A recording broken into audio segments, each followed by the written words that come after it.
Usong-uso ngayon guys, yung sinasabing engagement is the key. Para daw mag-grow ka dito sa pagre-release, kailangan hindi ka isnabera.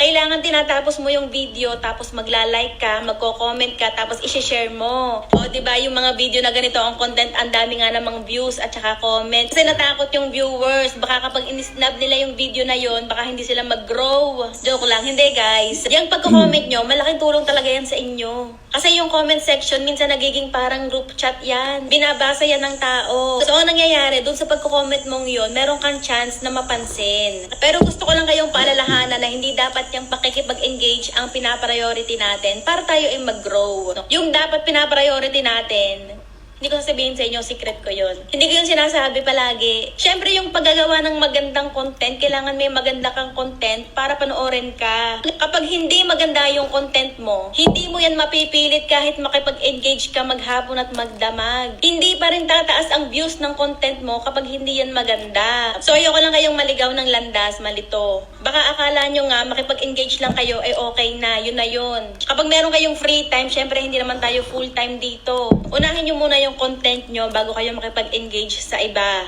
At pinaka-importante sa lahat, unahin nyo makipag-engage sa sarili nyong content bago doon sa content ng iba.